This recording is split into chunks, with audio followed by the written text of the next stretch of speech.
യൗമു അറഫയുടെ ഏറ്റവും വലിയ സന്ദേശം എന്ന് പറയുന്നത് ലാ ഇലാഹ ഇല്ലല്ലാഹ് എന്ന കലിമത്തു തൗഹീദാണ്. അത് അംഗീകരിക്കുന്നവന്റെ ദുആ മാത്രമാണ് അന്ന് സ്വീകരിക്കപ്പെടുക എന്നുള്ളതാണ്. അതുകൊണ്ടാണ് ദുആയെയും ദിക്റിനെയും അല്ലാഹുവിന്റെ റസൂൽ ചേർത്ത് പറഞ്ഞത്.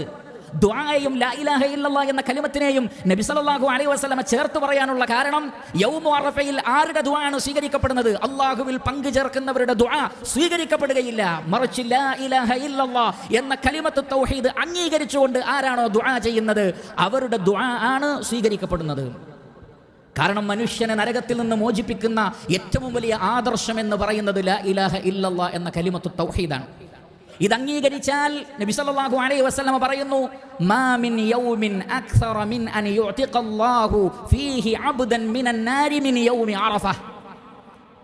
യൗമു അറഫയുടെ ദിവസം അല്ലാഹു സുബ്ഹാനഹു വ തആല ജനങ്ങളെ, അവന്റെ അടിമകളെ നരകത്തിൽ നിന്ന് മോചിപ്പിക്കുന്നത് പോലെ വേറെ ഒരു ദിവസവും അല്ലാഹു സുബ്ഹാനഹു വ തആല നരകത്തിൽ നിന്ന് അടിമകളെ മോചിപ്പിക്കുന്നില്ല. എങ്ങനെയാണ് യൗമു അറഫയുടെ ദിവസം ആളുകൾ നരകത്തിൽ നിന്ന് മോചിപ്പിക്കപ്പെടുന്നത്? ലാ ഇലാഹ ഇല്ലല്ലാഹ് അംഗീകരിക്കുമ്പോൾ മാത്രമാണ്. ഇല്ല എങ്കിൽ അവരുടെ ഹജ്ജോ അവരുടെ ഉംറയോ അറഫയിലെ അവരുടെ നൃത്തമോ മുസ്ദലിഫയിലെ നൃത്തമോ മറ്റു ഒരു അമലും ശിർക്കിന്റെ കൂടെ അല്ലാഹു സ്വീകരിക്കുകയില്ല. ലൈൻ അശ്റക്ത ലയഹ്ബതന്ന അമലുക്, നീ അല്ലാഹുവിൽ പങ്കു ചേർത്താൽ നിന്റെ അമലുകൾ ബാത്തിലായി പോകും. വമൻ യുശ്രിക് ബില്ലാഹ് ഫഖദ് ഹറമല്ലാഹു അലൈഹിൽ ജന്ന, ആരാണോ അല്ലാഹുവിൽ പങ്കു ചേർക്കുന്നത് അവർക്ക് സ്വർഗ്ഗലോകം നിഷിദ്ധമാണ്. അപ്പോൾ പിന്നെ യൗമു അറഫയിൽ നരകത്തിൽ നിന്ന് മോചിപ്പിക്കപ്പെടണോ? തൗഹീദ് മനസ്സിലാക്കണം. ഇന്നഹു ലയദ്നു, അല്ലാഹു സുബ്ഹാനഹു വ തആല ഒന്നാമത്തെ ആകാശത്തേക്ക് ഇറങ്ങി വരുമെന്നാണ്. ഒരു വേള അതിൽ നിന്ന് അല്പം കൂടി എന്ന് ചില ഹദീസുകളിലുണ്ട്. എന്നിട്ട് സുമ്മ യുബാഹി ബിഹിം അൽ മലായിക, മലക്കുകളോട് അവിടെ എത്തിച്ചേർന്ന ആളുകളെ ചൂണ്ടിക്കാണിച്ചിട്ട് അല്ലാഹു ഗർവ് പറയും, മാ അറാദ ഹൗലാ, ഇവരെന്താണ് പ്രതീക്ഷിക്കുന്നത്, ഇവരെന്താണ് ഉദ്ദേശിക്കുന്നത്? നാനാഭാഗങ്ങളിൽ നിന്ന്, ചെറിയ നാടുകളിൽ നിന്ന്, വിദൂരമായ നാടുകളിൽ നിന്ന്, ഇടുങ്ങിയ താഴ്വാരങ്ങളിൽ നിന്ന്, പർവ്വതങ്ങളുടെ മേലെ താമസിക്കുന്നവർ, സമുദ്രത്തിന്റെ അപ്പുറത്തുള്ളവർ, ദ്വീപുകളിലുള്ളവർ, എല്ലായിടങ്ങളിൽ നിന്നും ആളുകൾ ഇവിടെ ഒത്തുചേർന്നിരിക്കുന്നു ഈ ദിവസം.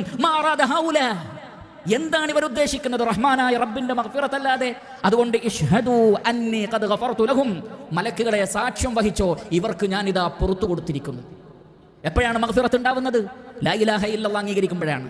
സൂറത്ത് മുഹമ്മദിൽ കാണാം, ഫഅലം അന്നഹു ലാ ഇലാഹ ഇല്ലല്ലാഹ് വസ്തഗ്ഫിർ ലിദംബിക, അറിയണം അല്ലാഹു അല്ലാതെ ഇലാഹില്ല. അതുകൊണ്ട് വസ്തഗ്ഫിർ ലിദംബിക, നിന്റെ പാപത്തിന് വേണ്ടി പാപമോചനം തേടണം റഹ്മാനായ റബ്ബിനോട്. ലാ ഇലാഹ ഇല്ലല്ലാഹ് അംഗീകരിക്കാത്തവന്റെ മഗ്ഫിറത്ത് സ്വീകരിക്കപ്പെടുകയില്ല.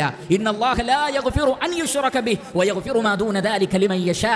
അല്ലാഹു സുബ്ഹാനഹു വ തആല അവനിൽ പങ്കു ചേർക്കുന്നത് ഒരിക്കലും പുറത്തു കൊടുക്കുകയില്ല. അതുകൊണ്ട് പാപങ്ങൾ പൊറുക്കപ്പെടണമോ, ഉമ്മ പ്രസവിച്ചതുപോലെ ഹജ്ജ് കഴിഞ്ഞ് ഉംറ കഴിഞ്ഞ് തിരിച്ചു വരണമോ, ലാ ഇലാഹ ഇല്ലല്ലാഹ് എന്ന കലിമത്ത് തൗഹീദ് അംഗീകരിക്കണം.